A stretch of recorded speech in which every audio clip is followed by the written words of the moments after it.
स्मृति ईरानी जी जो केंद्रीय मंत्री भी हैं। स्मृति ईरानी जी, अब ये साफ हो गया कि राहुल गांधी अमेठी नहीं रायबरेली से लड़ेंगे चुनाव और आपके खिलाफ खड़े होंगे गांधी परिवार के लॉयलिस्ट किशोरी लाल शर्मा जी।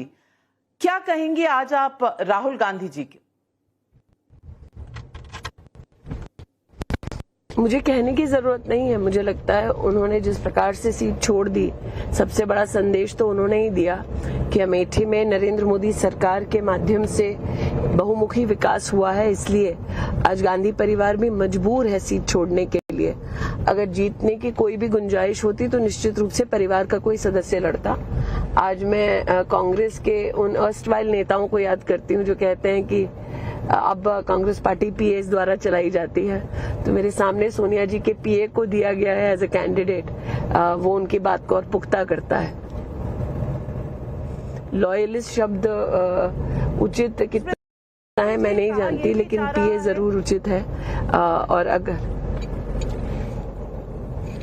जी कहा यह भी जा रहा है कि अगर राहुल गांधी रायबरेली से जीतते हैं तो वायनाड की सीट छोड़ देंगे और शायद प्रियंका गांधी वाड्रा वहां संभालेंगी ताकि एक गांधी परिवार का सदस्य रहे उत्तर भारत में और एक दक्षिण भारत में। ये एक थियोरी है।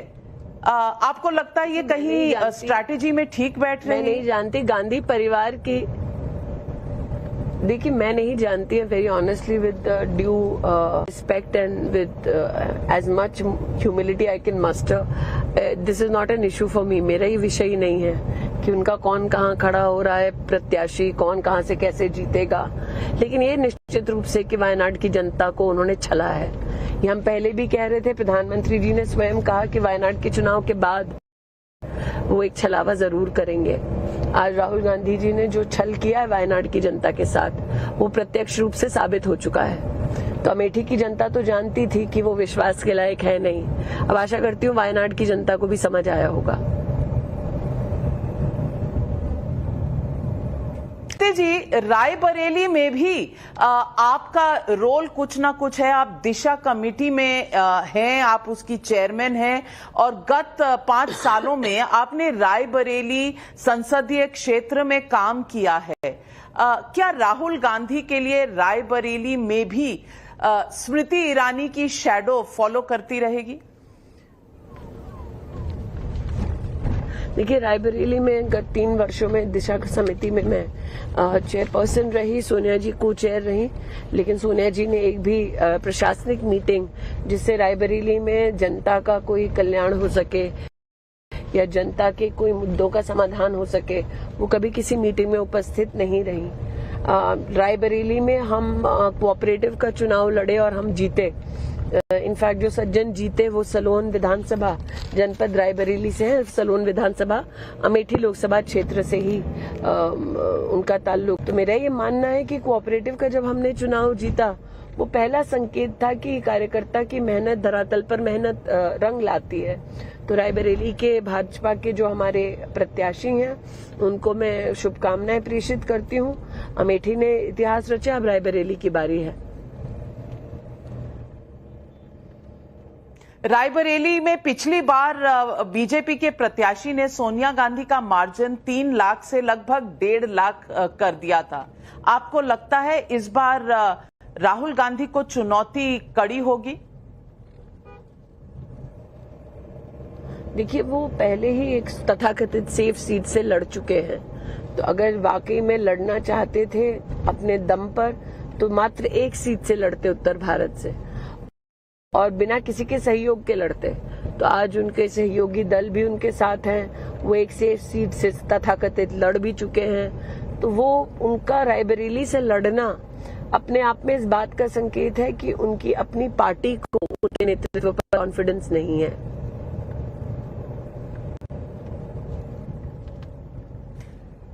गांधी परिवार एक ही बार रायबरेली से हारा है, वो 1977 में इमरजेंसी के बाद। उसके बाद 1996 में, 1996 और 1998 में गांधी परिवार यहां से नहीं लड़ा था। क्योंकि इस बार 2024 में क्या होने वाला? मेरा नहीं। स्मृति ईरानी जी, आप भी जानती हैं कि गांधी परिवार का कोई प्रतिद्वंदी आपके समक्ष खड़ा होता तो हाई प्रोफाइल चुनाव तो होता। आप भी मीडिया में रह चुकी हैं तो इतना तो समझती हैं। और ये हाई प्रोफाइल स्टेक्स गांधी परिवार जब बीजेपी के खिलाफ होता है तो ये रहता है। इस पर आप क्यों कटाक्ष कर रही? Well, we seem to have lost that connection. We'll try and reconnect with Smriti Irani, who's traveling in a car, पर clearly बोल रही हैं ये कि रायबरेली में भी इतना आसान नहीं है। और राहुल, स्मृति ईरानी जी, मीडिया पे कटाक्ष मत करिए। हाई प्रोफाइल तो होता ही है जब भी गांधी परिवार का बीजेपी के समक्ष कोई भी प्रतिद्वंदी होता है। गांधी परिवार क्या कर रहा है? उन्होंने लोकसभा सीट छोड़ दी है। फिर गांधी परिवार का चिंतन मंथन क्या है उसके बारे में मैं ना जवाब दे सकती हूँ, ना मैं उनके लिए जवाबदेही मेरी हो सकती है। मीडिया पे कटाक्ष नहीं कर रही हूँ, मैं सत्य कह रही हूँ। आपके सवाल सारे गांधी परिवार क्या सोच रही है, क्या स्ट्रैटेजी कर रही है, उससे संबंधित है। मैं नहीं दे सकती, गांधी परिवार ही दे सकता है। तो स्मृति ईरानी जी, चलिए मैं आपसे सीधा सवाल पहुंच चुकी हूँ। नहीं, एक आखिरी सवाल आपसे पूछूंगी स्मृति जी। आपके समक्ष अगर राहुल गांधी होते तो अमेठी का चुनाव लड़ने में आप ज्यादा पसंद करती? वो रायबरेली चले गए, कहीं डिसअपॉइंटमेंट है? देखिए, ऐसा है, हर चुनाव को गंभीरता से लेने की जरूरत होती है, क्योंकि चुनाव न सिर्फ हर यहाँ पर वोटर की जिम्मेदारी का एक प्रतिबिंब है कि हमने जो 5 साल सतत मेहनत की, और मैंने तो क्षेत्र में 10 साल मेहनत की, उसका एक परिणाम होता है। तो कोई मजे लेने के लिए चुनाव नहीं लड़ता, ये गंभीर विषय है चुनाव का लड़ना, चुनाव का होना। और गांधी परिवार का ये क्षेत्र छोड़ देना अपने आप भारतीय राजनीति में एक ऐतिहासिक क्षण है। प्रियंका गांधी वाड्रा और रॉबर्ट वाड्रा दोनों की रुचि बताई जा रही थी। रॉबर्ट वाड्रा ने तो सार्वजनिक तौर पर कहा कि वो अमेठी से लड़ना चाहेंगे। पीछे क्यों हट गए? ये प्रश्न कोई राज से करना आपको चाहिए, पता है? ये प्रश्न सोनिया जी से करना चाहिए। जी, आपको सोनिया जी से पूछना पड़ेगा कि वो अपने दामाद को अनफिट क्यों मान रही थी पॉलिटिक्स के लिए। धन्यवाद जी। और प्रियंका जी नहीं लड़ रही इसके ऊपर?